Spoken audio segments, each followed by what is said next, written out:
Welcome to Colney Talk Podcast.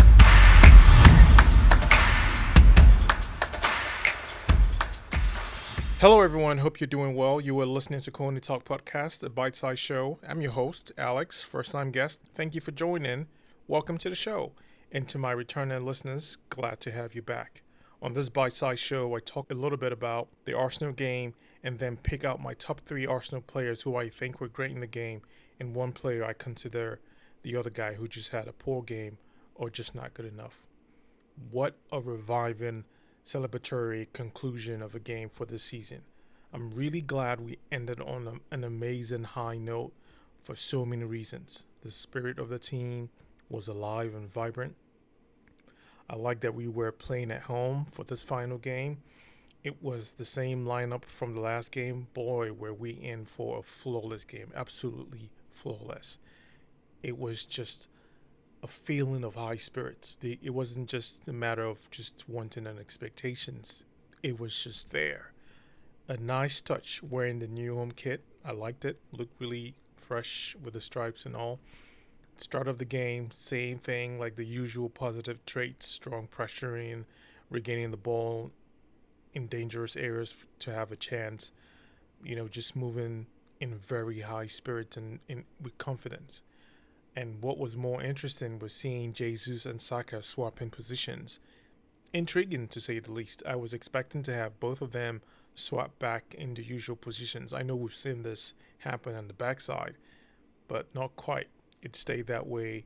Wolves really tried their best to manage the situation, not really knowing how much this whole shape was taken and who to really, defend. I mean, they would with the players in front of them, but they tried to play in our own half. A few minutes from a free kick and a quick cross from the right, which comes from an effect of Traore and his quickness.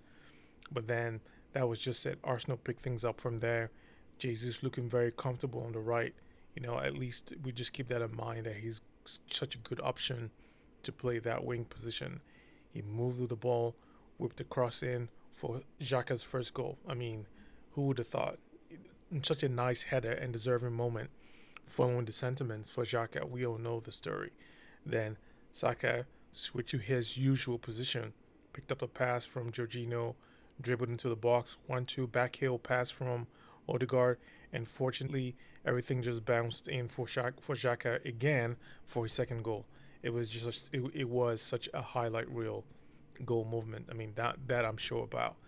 Now, it looked like it was a planned send-off performance, but I like that it was such a nice coincidence for Xhaka. I mean, 2-0 in the 15th minute of the first half. The Arsenal players, they were bouncing. This was crisp passes on the circuit. The players in sync and keeping the rhythm really tight. I mean, the pressing continued and they stationed in Wolves' final third really well, looking to slide in for the final pass for a shot. And that's what we want. That's a good thing where you try to make a situation happen the way you're really positioned and dominated to keep everyone, at least for the Arsenal players, in their own half, in their box for you to really, finish it out with a shot. And that was happening. They were making progress. Xhaka switching from left to right with Trossard. This is, again, back to that fluid movement in the front. The ball flow swung to the right again to Xhaka, dribbling through the defense so easily in the box, having the trio passes between himself, Trossard, and Odegaard. And it was just a good slot-in shot for him. This was a nice top corner to make it 3-0. I mean, the boys were riding high, keeping the defense all the way back. Didn't give them a chance to get their offense going. It was just such an amazing display that we know we've seen before.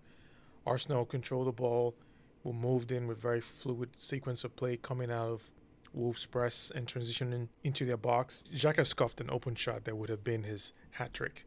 Again, it just looked like everything was really planned out for him, but he was having a great game. It was an impressive pass play. The boys managed to dominate well enough for a few more attempts in Wolves' box. Then around the 36th minute of the first half, Wolves now had a chance to play a full possession drive into Arsenal's box, but didn't have a serious chance and attempt. And then Wolves seem to have changed their shape to give them a chance to gain some amount of possession and play around with the ball and get comfortable. But really, Arsenal had managed to close them down defensively in any situation that they tried to create some chances. This was a really dynamic first half for the Arsenal. They played really well. I mean, it was a complete game and barely any mistakes except in the tight spaces where, in Wolves' boxes that they have to throw all their players there to defend, and I thoroughly enjoyed that. Second half, the boys looked really sharp, continued playing well from the first. A bit worried about Saka's knocks here and there. He needs to be on ice for a while before going into these international games because I just really want him to be protected by all means. We enjoyed a brief moment of a fourth goal by Partey, but then that was ruled out. It was just kind of weird, but anyhow, we were leading, so that wasn't much of a problem. Arsenal continued on the front foot, but missing out on the timing for the last passes a couple of times. I mean, we've had this problem, but again, just because we were already leading, this was more of the consequences of trying to, really kill out the game, score more, and just take complete control. I mean, at this point, it looked like it, but then maybe it just getting to really step on the attack in the full throttle. And then from a back to front movement, Trossard picked up a long pass in the box, whipped in across for Jesus' header, and this was 4-0. And given the series of passage of play, Arsenal owned this game and just kept on with the attack. Nelson came on for Xhaka, Jesus playing all over the right side of the box. Wolves looked really defeated, rightfully so. It was entertaining the way the players were in high energy, winning the ball back quickly to drive. We had two more open chances for Jesus and Nelson. Jorginho really in this game making passes that really reminiscent of Zinchenko, which they both have such qualities anyway. Odegaard coming in and around the areas where the ball was headed to keep things open and become a decoy or just opening things up more, which he did. That intensity just stayed on. Jesus, Trossard just kept causing problems. If I'm being picky, we should have scored another goal, and that should have been coming from Jesus. Then I got my wish, a fifth goal, and it was a new entry in the scoring goal registry. This is for Kivior. He had a fair touch on the ball to bounce off from Jose's side, but really happy for him to really get that. And that was Kivior's last contribution to the game before it was now a wind down transition for so many other players where Arsenal used up all the substitutions. But they were still flying high. Eddie Nketiah missing an inch perfect sitter that was crushed in from Nelson. I mean, there were a few more attacking drives, but Wolves had to just work on extra defending, being frustrated the way we had dominated and controlled the game throughout. And then it was the final whistle. I mean, 5-0, liquid Arsenal football display, amazing crowd. What a nice way to wrap a ball to the season. So, straight to my top 3 performers in the game. First on the list, the star boy, of course. He was just dribbling past Wolves' defense with so much ease. He kept drawing double team, defending, opening up spaces for Odegaard and Trossard to just come in and, take real dangerous positions. And his goal was top bins as well. I mean, just really good. Glad he was subbed off early just to get him off his feet and just rest there.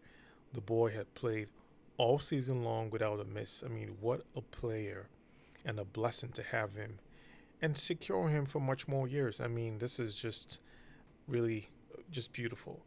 Second player, Odegaard. I think he was the other terror in attack, directly involved, I think, in 2 of the goals today. The things he did was just simply elite level, not to mention his relentless presence up top. I can't say enough about how good he kept freezing Wolves' defense.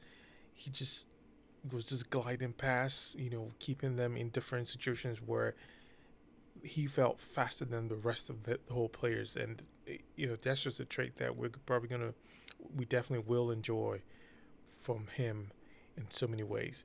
It was just a top performance by the captain. My third and final player. This was really a tough one, but I gave it to Jorginho. He held the spine of the defense so well. There wasn't much of a pressure from Wolves' attack.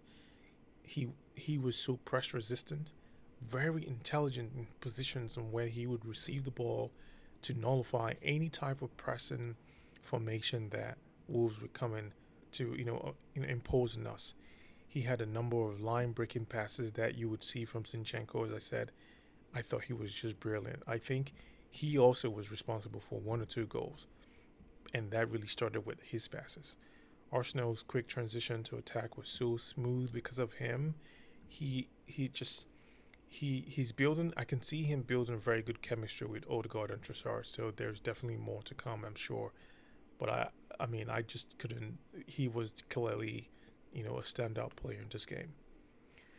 Gladly, there wasn't any other guy today. I mean, really, it's hard to imagine having any other guy today when Arsenal dominated in a game like this and had a 5-0 on the score sheet. I mean, the players were on high energy, quickly closed down on defense. Ramsdale didn't have much of a threat on his clean sheet. Special mention to Xhaka, though, on his brace. Almost had himself a hat-trick. It looked perfectly amazing send-off for Xhaka as it appears. The sun really shined on him today, and he definitely deserved it.